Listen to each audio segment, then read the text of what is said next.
2025 కొత్త ఏడాదిలో జరిగిన తొలి కేంద్ర కేబినెట్ భేటీలో కీలక నిర్ణయాలు తీసుకున్నారు. రైతులకు మేలు చేసే పలు నిర్ణయాలు తీసుకుంది. 1350 రూపాయలకే 50 కిలోల డిపిఏ బస్తా ఇచ్చేలా నిర్ణయం తీసుకుంది.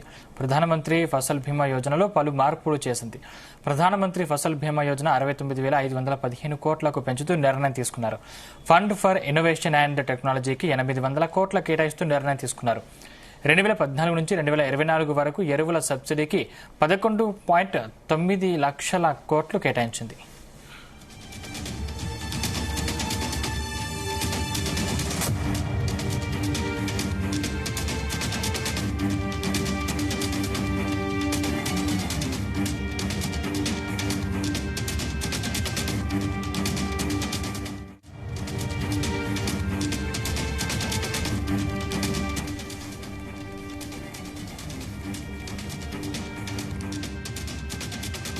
కొత్త ఏడాదిలో జరిగిన తొలి కేంద్ర కేబినెట్ భేటీలో కీలక నిర్ణయాలు తీసుకున్నారు. రైతులకు మేలు చేసే పలు నిర్ణయాలు తీసుకుంది. 1350 రూపాయలకే 50 కిలోల డిఏపి బస్తా ఇచ్చేలా నిర్ణయం తీసుకుంది. ప్రధానమంత్రి ఫసల్ బీమా యోజనలో పలు మార్పులు చేసింది. ప్రధానమంత్రి ఫసల్ బీమా యోజన 69,515 కోట్లకు పెంచుతూ నిర్ణయం తీసుకున్నారు. ఫండ్ ఫర్ ఇన్నోవేషన్ అండ్ టెక్నాలజీకి 800 కోట్ల రూపాయలు కేటాయిస్తూ నిర్ణయం తీసుకున్నారు. 2014 నుంచి 2024 వరకు ఎరువుల సబ్సిడీకి 11.9 లక్షల కోట్లు కేటాయించింది.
ఇంకా 2025 కొత్త ఏడాదిలో జరిగిన తొలి కేంద్ర కేబినెట్ భేటీలో కీలక నిర్ణయాలు తీసుకున్నారు. రైతులకు మేలు చేసే పలు నిర్ణయాలు ఈ కేబినెట్ లో తీసుకున్నట్టు తెలుస్తుంది. ఇదే అంశానికి సంబంధించిన మరింత సమాచారం మా కరెస్పాండెంట్ శ్రీచరణ్ అందిస్తారు. శ్రీచరణ్. సందీప్, కేంద్ర ప్రభుత్వం చాలా ప్రతిష్టాత్మకంగా తీసుకున్న పిఎం కిసాన్ నిధి అనేది 2019లో ప్రారంభమైన ఈ స్కీమ్ ఇప్పటి వరకు దాదాపు 18 విడతలుగా కూడా రైతుల ఖాతాలో కూడా కేంద్ర ప్రభుత్వం 2,000 చొప్పున సంవత్సరంలో మూడు మార్లు కూడా నగదు జమ చేస్తూ వస్తుంది. రైతులకు పెట్టుబడి రూపేణా, పంట సాయం రూపేణా కూడా కేంద్ర ప్రభుత్వము 2019 నుంచి కూడా ఈ పథకాన్ని ఇంప్లిమెంట్ చేస్తోంది. అయితే ఈ రోజు కేబినెట్ డెసిషన్ లో చాలా కీలక నిర్ణయం తీసుకున్నది కేంద్ర ప్రభుత్వము. పిఎం కిసాన్ సమ్మాన్ యోజన పథకం ద్వారా ఇచ్చే మొత్తాన్ని 6,000 నుంచి 10,000 వరకు పెంచుతూ కూడా నిర్ణయం తీసుకున్నట్లు కూడా ప్రధాని నరేంద్ర మోదీ ఎక్స్ వేదికగా కూడా ట్వీట్ చేశారు. అదేవిధంగా దేశవ్యాప్తంగా కొనసాగుతున్న పలు కీలక ప్రాజెక్టులు ఆయా రాష్ట్ర ప్రభుత్వాల ప్రతిపాదనలకు కేబినెట్ సమావేశంలో కూడా చర్చించి ఈ రోజు ముద్ర వేసే అవకాశం ఉంది. నిరుద్యోగులకు ఉద్యోగ కల్పన విషయంలో కూడా ఒక ప్రకటన చేయనున్నారు.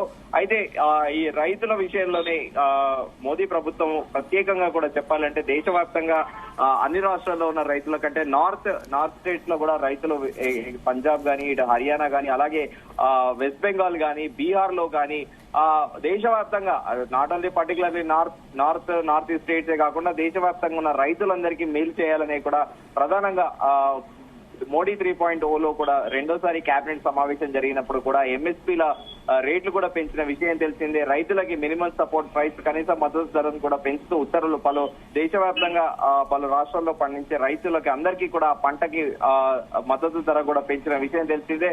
తాజాగా ఈ రోజు ఈ పిఎం కిసాన్ నిధి కింద 6,000 ఉన్నదాన్ని 10,000కి పెంచుతూ కూడా కేబినెట్ డెసిషన్ తీసుకోవడం దేశవ్యాప్తంగా రైతులందరూ కూడా చాలా హర్షం వ్యక్తం చేస్తున్నారు.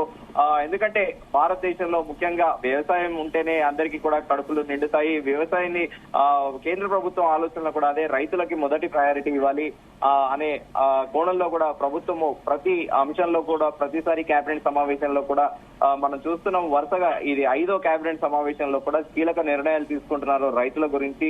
తాజాగా ఈ రోజు 6,000 ఉన్నది 10,000 పెంచుతూ కూడా కేబినెట్ డెసిషన్ తీసుకుంది సందీప్.